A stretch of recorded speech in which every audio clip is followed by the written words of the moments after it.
أعوذ بالله من الشيطان الرجيم بسم الله الرحمن الرحيم نحمده ونصلي على رسول الكريم.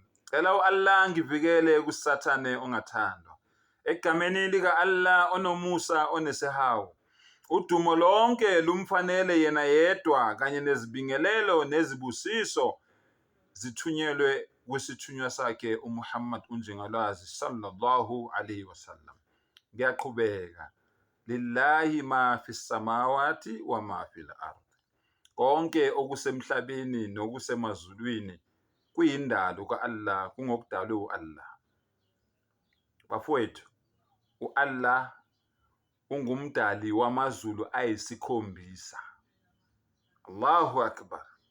uAllah ungumdali wamazulu ayisikhombisa. Bengisakutshela nje ngokwasemhlabeni, ngokwendalo yakhe, ngobukhulu bakhe, ngezinto nje zasemhlabeni ezinye ozibonayo ezinye ongaziboni. Ngiyaqhubeka manje. uAllah uyena odale sab'a samawati, odale amazulu ayisikhombisa. Lalela kulalelisise muntu wakithi.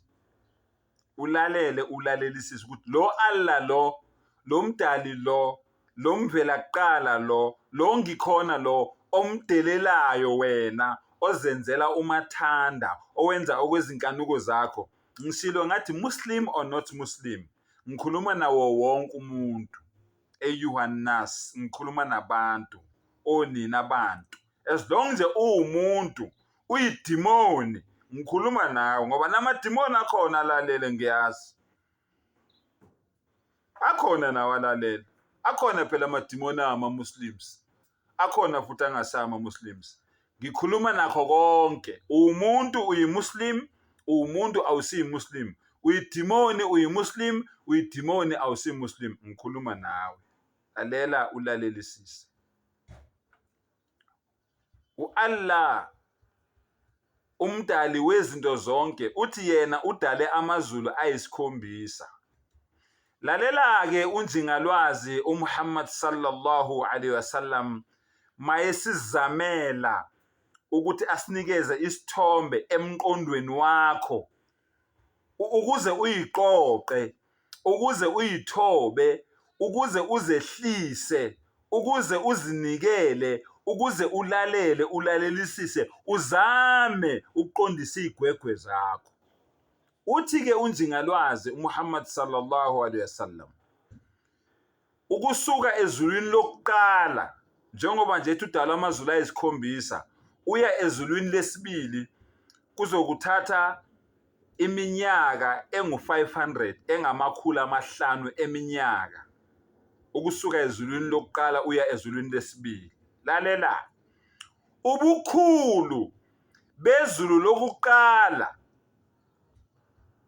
sengikubalelo kwasemhlabeni, ngitshele ngathi lo mhlaba ulingana nani nembobo yenalithi, asayikhulumi indaba yomhlaba. Ubukhulu ke manje bezulu lesibili uma uqhathanisa nezulu lokuqala, uthi unjingalwazi uthatha iring le efakwa la esandleni, iring uyibeke kwiSahara Desert. iSahara Desert ilona gwadule olukhulu emhlabeni wonke jikelele. Sahara Desert. Ake ngithi uthatha iring uyibeka eSouth Africa, angikwenzele nje isibonelo esiright. Uthatha iring uyibeka ezwenikazi lase South Africa noma lase Azania. Uthathe iring. Izulu lokuqala liyiring, bese izulu lesibili liba iSouth Africa noma izwe lase Azania. Bese uhamba futhi another 500 years usuka ezulwini lesibili uya ezulwini lesithathu. Ziyashintsha izinto manje. Izulu lesibili sekuyilo manje iring. Izulu lesithathu kuba yilo iSouth Africa. Isize iring uyibeke eSouth Africa. Yini size yering neSouth Africa? Nothing, ayilutho. Izulu lesithathu lelo mangabe ulicompare nezulu lesibili. Bese kuba izulu lesine. usulicompare manje uqhathanisa nani nezulu lesithathu, ziyajika izinto manje. Izulu lesithathu liba yini? Lona liba yiringi manje. Izulu lesine sekuba yilo manje iSouth Africa, izwekazi laseSouth Africa, laseMzansi Afrika. Zijika izinto. Another 500 years, izulu manje lesihlanu seliyaphenduka manje, lona liba yini? Liba yiSouth Africa. Izulu lesine kuba yilona manje indandatho, iringi, ngobuncane balo, ngesize. Zijike izinto kuyiwe ezulwini lesithupha. Liyajika izulu lesithupha manje liba yini? Liba yiSouth Africa. Yajika izulu lesihlanu liba yindandatho, liba yiringi loyifaka la emunweni. Sakhuluma ngobukhulu buka-Allah njalo. Angafiki kuye, ngisakhuluma ngendalo yakhe. Bese ke manje izulu lesikhombisa, 500 years ukusuka ezulwini lesithupha uya ezulwini lesikhombisa. Kusho ukuthi ngamanye amagama ukusuka ezulwini lokuqala utravula wena, uhamba, uthathe uhambo uya ezulwini lesikhombisa kuzokuthatha 3500 years. Sikhuluma ngezulu lesikhombisa manje, isize yalo uma uliqhathanisa nezulu lesithupha. Izulu lesithupha ziyajika izinto manje kuba yilona iringi, kuba yilona indandatho. Izulu lesikhombisa kuba yilona ini? iSouth Africa.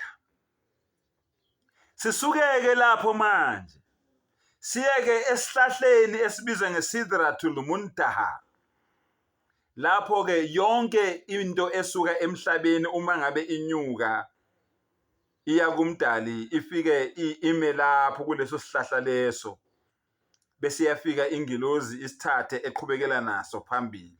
Leyo nto leyo esuka la emhlabeni, bithi imkhuleko yakho, bithi izenzo zakhe ezinhle, noma yini oyenzile okufanele ukuthi iyahambe idlula amazulu ayisikhombisa iyogalakadela ngale kwawo, ifike isitake lapho kuleyo ndawo naleso sihlahla leso okuthiwa amaqabunga aso alingana nendlebe yendlovu. Izithelo zaso zilingana nojeke lo ophuza ngawo amanzi. Leso sihlahla leso uma ukhompera ke manje leso sihlahla leso nezulu lesikhombisa, ziyajika izinto manje. Izulu lesikhombisa liyaphenduka liba yini manje? Liba yindandatho, liba yiringi. Isihlahla leso iSidratul Muntaha siyaphenduka manje siba yini? Siba yini? Siba iSouth Africa. Lalela-ke, emva kwaloko kunamakhethenisi akhandwe ngokukhanya. Kunamakhethenisi akhandwe ngokukhanya esingawazi ukuthi mangaki, esingawazi ukuthi afinyelela kuphi. Emva kwalayo makhethenisi layo kunomfula womlilo, bese kuba nomfula wokukhanya, iyalandelana lemfula. Bese kuba nemfula yobumnyama, bese kuba nomfula wamanzi, bese kuba nomfula weqhwa, bese kuba nomfula kani ozamcolo. Hail, i-ice, uba nomfula we-ice, bese kuba nomfula wani weqhwa, uzamcolo. Snow and the hail, imfula leyo. Emva kwaleyo mfula leyo bese kuqala futhi amanye amakhethenisi akhandwe ngokukhanya, adalwe ngokukhanya, adalwe u-Allah ngokukhanya. Emva kwalawo makhethenisi layo kunezinyanga, hayi inyanga, kunezinyanga more than 80,000 yezinyanga ezibhizi zicelebrate udumo lika-Allah, zidumisa u-Allah zikhathi zonke. Izinyanga more than 80,000 yezinyanga. Ungizwe kahle. Emva kwalezo zinyanga lezo bese kuqala manje izinyawo zesihlalo sobukhosi, kursi, izinyawo zesihlalo sobukhosi. Ayatul Kursi kukhulunywa ngalezo nyawo lezo, the footstool zesihlalo sobukhosi sika Allah, izinyawo zaso, footstool. Bese ke manje kuba the arsh, isihlalo ke manje sobukhosi. Uma ukompara izinyawo zesihlalo sobukhosi sika Allah, yonke lento le esengiyibalile iphenduka manje ibe indandatho. Izinyawo zesihlalo sobukhosi sika Allah ibe yiSouth Africa, zibe yiSouth Africa. Bese kuba isihlalo sobukhosi sika Allah, yonke lento esengiyibalile uhlanganise nezinyawo zesihlalo sobukhosi sika Allah ziphenduka zibe indandatho, zibe yiring. Bese ke isihlalo sobukhosi sika Allah, Arshil Azim, the greatest throne, isihlalo esikhulu sobukhosi esiphakeme sika Allah, siba yona yini manje? Siba yiSouth Africa. Yonke lento esengikubalele yona iba yini? Iba indandatho esandleni, iba yiring. Bese ke kulandela izingelosi eziyinhlobo eziyisishiyagalombili okuyizona eziphakamise isihlalo sobukhosi sika Allah. Hamalatul Arsh, yizo eziphakamise leso sihlalo leso sobukhosi sika Allah, ziyinhlobo eziyisishiyagalombili. Kuthiwa eyodwa yazo ukusuka la endlebeni yayo uza la ehlombe kuyokuthatha 700 years i-distance uhamba, eyodwa yazo. Amakhanda azo ala kuphelela khona amazulu, izinyawo zazo zila kuphelela khona umhlaba. Emva kwaloko